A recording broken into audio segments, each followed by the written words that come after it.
आपने अक्सर सुना होगा कि ब्रांडेड चीजों की नकल या नकली संस्करण बनाए जाते हैं जो बिल्कुल असली ब्रांड जैसे ही दिखें लेकिन कीमत में सस्ते हों। आमतौर पर हम सुनते हैं कि विदेशी ब्रांड्स की नकल की जाते हैं, लेकिन क्या आप जानते हैं कि हमारे अपने देशी ब्रांड्स की भी अलग अलग समय में खूब नकल हुई है? उदाहरण के तौर पर पिछली सदी की शुरुआत में इंग्लैंड में ओरेनबर्ग की नकली शॉल्स और दुशालों की खूब धूम मची हुई थी। ये असल में मशहूर ओरेनबर्ग पश्मीना शॉल्स की नकल थी। आज शायद ये ट्रेंड 100 साल पहले जितना नहीं है, लेकिन ओरेनबर्ग की पश्मीना शॉल्स का उत्पादन आज भी जारी है। ये उद्योग कितना बड़ा है और इन उत्पादों की कितनी मांग है, तो ये जानने के लिए हम सीधे चलते हैं ओरेनबर्ग। दोस्तों, तो आप देख रहे हैं हमारी पहचान ओरेनबर्ग ओब्लास्ट। ओरेनबर्ग प्रदेश विरोधाभासों और रहस्यों से भरी एक अनोखी भूमि है। भौगोलिक रूप से दक्षिणी यूराल में स्थित ये क्षेत्र वोल्गा संघीय जिले का हिस्सा है। ओरेनबर्ग शहर की स्थापना 1743 में हुई। इसका नाम संभवतः ओब नदी पर बने किले से पड़ा। हालांकि इस किले को कई बार स्थानांतरित किया गया, लेकिन आज किले के मूल स्थान पर एक बंदरगाह शहर स्थित है जिसका नाम भी ओब नदी से प्रेरित है।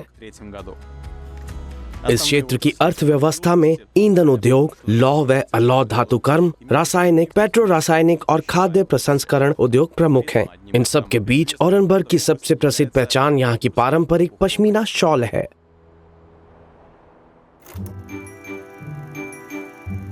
ओरेनबर्ग पश्मीना शॉल्स का यह शिल्प 300 साल से भी पहले शुरू हुआ था, जब मोटी गरम रोजमर्रा की शॉल्स बनाई जाती थी, जिन्हें दुशाले के नाम से भी जाना जाता था। कुछ ही समय बाद दो और प्रकार सामने आए जिन्हें ज्यादातर गहने की तरह पहना जाता था। यही वो शॉल्स थी जिन्होंने पहले पूरे देश में और फिर यूरोप में लोकप्रियता हासिल की, जिससे ओरेनबर्ग शॉल्स को वैश्विक ख्याति मिली।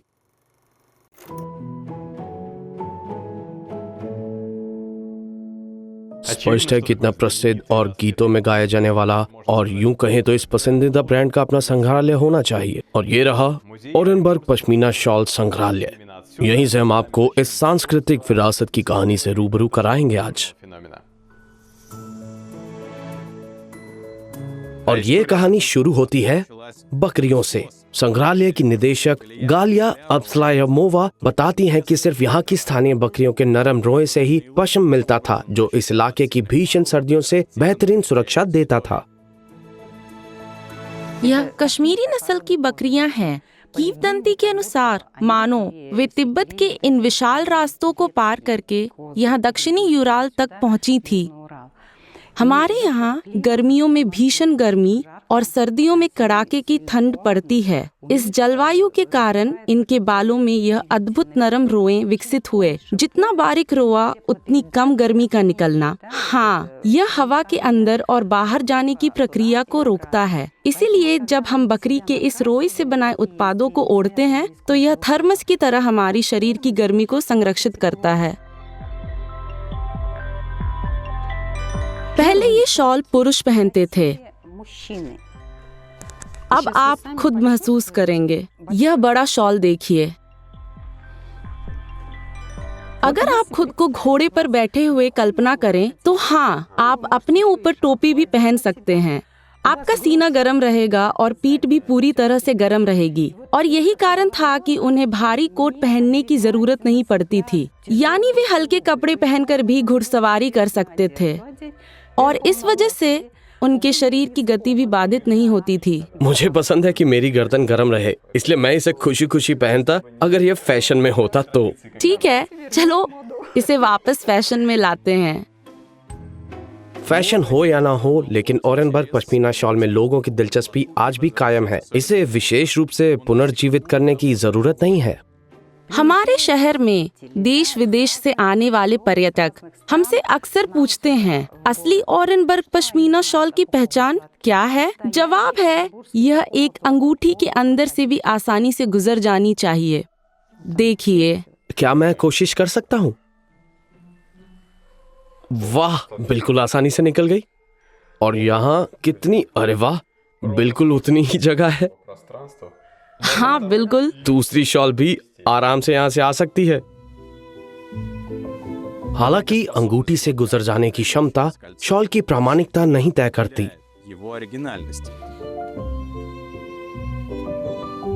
असली शब्द का संबंध निर्माण तकनीक से है। अगर हम गंदे पश्म से शुरू करके तैयार उत्पाद तक की प्रक्रिया देखें, तो इसमें कताई शामिल है। हम अलग से पश्म धागा काटते हैं, फिर उसे आधार से जोड़ते हैं, उसे मोड़कर फिर बुनते हैं। इसी वजह से हमारी शॉल्स धीरे धीरे फूलने लगती हैं। देखिए ये, इन पर अभी पश्म निकलना शुरू हुआ है। जब हम इसे पहनते हैं तो यह हमारे कपड़ों से रगड़ खाता है। हमारी शरीर की गर्मी से पश्म खुलने लगता है। धागे में जो पश्म था वह खुलकर वैसा ही हो जाता है जैसे बकरी पर होता है। ऐसी शॉल्स करीब 5 साल तक फूलती रहती है। इस पश्म से बने उत्पाद बहुत ही औषधीय गुणों वाले होते हैं। क्यों? क्योंकि हमें सूखी गर्मी मिलती है जो शरीर में गहराई तक प्रवेश करती है। इससे रक्त संचार बढ़ता है और इस गर्मी से कोई दुष्प्रभाव नहीं होते। अगर आप किसी दर्द वाली जगह पर बिजली की गर्म पट्टी या गर्म पानी की बोतल रखेंगे तो उसे किडनी या कमर पर बुरा असर हो सकता है, लेकिन इससे ऐसा कभी नहीं होता है। मैंने खुद पर आजमाया है। ओरेनबर्ग की बकरियों का पश्म दुनिया का सबसे बारीक माना जाता है। इसकी मोटाई 18 माइक्रोमीटर से ज्यादा नहीं होती। तुलना के लिए अंगोरा बकरियों के फर की मोटाई 22 माइक्रोमीटर से शुरू होती है। साथ ही ओरेनबर्ग पश्म उनसे ज्यादा मजबूत होता है। इस नस्ल को क्षेत्र से बाहर भी पालने की कोशिश हुई, लेकिन आश्चर्यजनक रूप से विदेशी धरती पर ये बकरियां अपना विशेष गुण खो देती थीं और मोटे रोए वाली साधारण बकरियां बन जाती थी।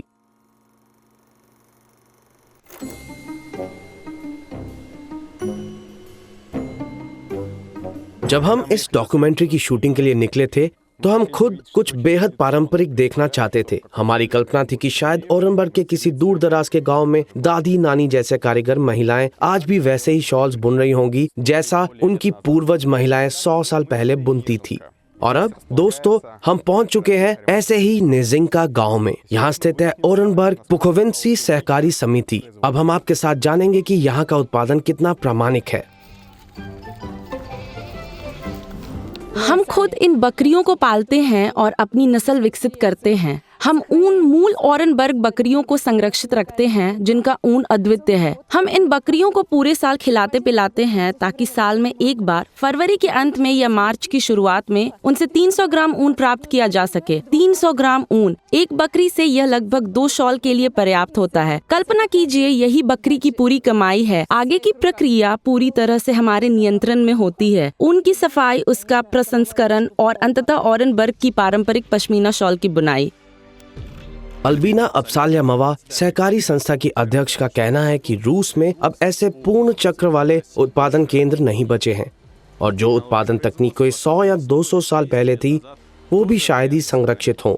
कम से कम बड़े या अपेक्षाकृत गंभीर उद्यमों में इनका उपयोग नहीं किया जाता। बेशक ऐतिहासिक विरासत के रूप में ये काफी दिलचस्प हो सकता है, लेकिन जब बात व्यापार और लाभप्रदता की हो तो प्रगति को अपनाना आवश्यक हो जाता है।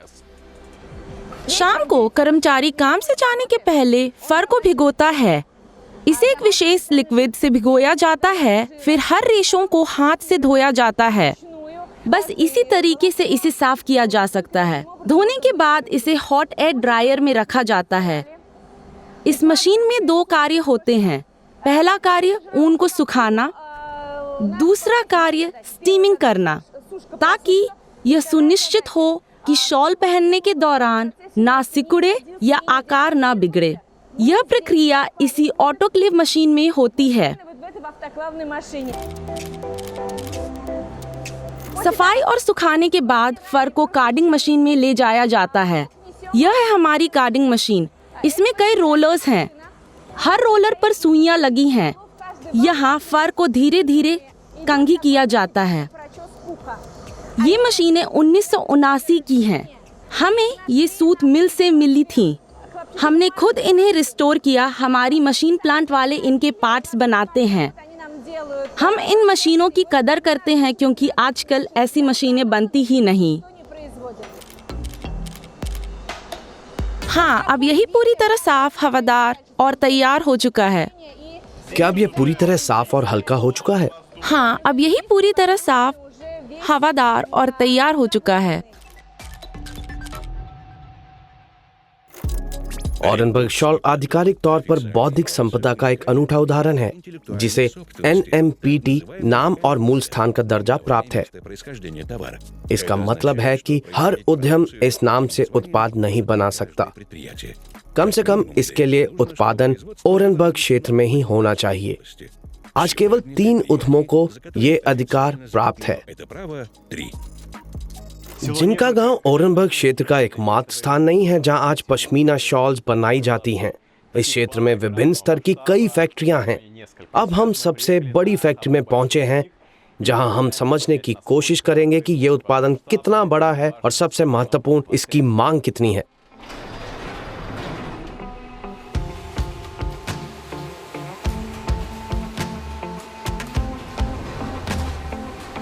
हमारी क्षमताएं बहुत बड़ी हैं और हमारी मासिक उत्पादकता 7500 यूनिट है। Marina Zhukova Orenburg pashmina shawl factory की उत्पादन प्रमुख है। ये एकमात्र ऐसी फैक्ट्री है जहां मशीनी उत्पादन के साथ साथ हस्त निर्मित कार्य भी होता है। यहाँ के पैमाने निश्चित रूप से अल्बीना अब्सलामोवा की सहकारी समिति से काफी अलग हैं और निश्चित रूप से यह घर घर में काम करने वाली बुनकर महिलाओं के आरामदायक कार्यस्थलों जैसा तो बिल्कुल भी नहीं है। हर शॉल को पहले ग्राफिक टैबलेट पर डिजाइन किया जाता है, फिर बुनाई के लिए एक प्रोग्राम तैयार किया जाता है। यह इस तरह दिखता है। यह बुनाई प्रोग्राम, यहाँ हर मूवमेंट, हर रंग एक विशिष्ट क्रिया को दर्शाता है जिसे मशीन द्वारा किया जाएगा। मारिया पेक्ट्रियोवा इस फैक्ट्री की डिजाइनर टेक्नोलॉजिस्ट हैं। 300 साल पहले जब ओरेनबर्ग में पश्म बुनाई की परंपराएं विकसित हो रही थी, तब ऐसा कोई पेशा मौजूद ही नहीं था। लेकिन आज तकनीकी उन्नति और बड़े पैमाने पर उत्पादन के बावजूद यहाँ इन पारंपरिक तरीकों को पूरी श्रद्धा के साथ अपनाया जाता है।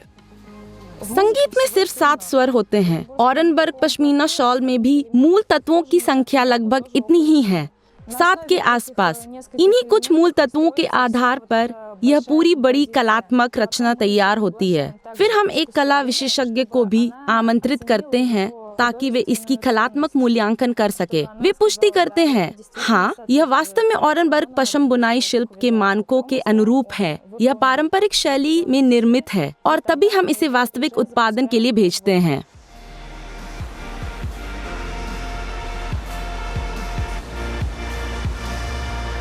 क्या वाकई इन 7500 शॉल्स के महीने के लिए खरीदार मिलते हैं? हाँ, मेरे लिए तो ये कहानी जैसा है। हमारे शहर में 13 ब्रांडेड स्टोर्स हैं। पूरे रूस में हमारे लगभग 30 आउटलेट्स हैं। हम कजाकिस्तान और बेलारूस के साथ भी काम करते हैं।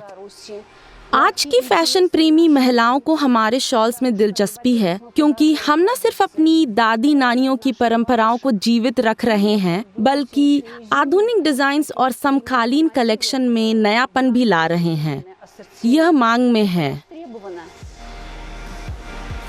7500 शॉल्स महीने में, यानी 90,000 सालाना, और सिर्फ एक ही उद्यम से, और इन सभी को खरीदार मिल जाते हैं, तो इस शिल्प की मांग और प्रासंगिकता पर कोई सवाल ही नहीं उठ सकता। वैसे हमें पता चला कि ओरेनबर्ग पश्मीना शॉल्स की आज से 100 साल पहले की तरह आज भी नकल की जाती है, और ये तो सिर्फ एक और सबूत है कि हमारी ये पहचान कभी पुरानी नहीं होगी।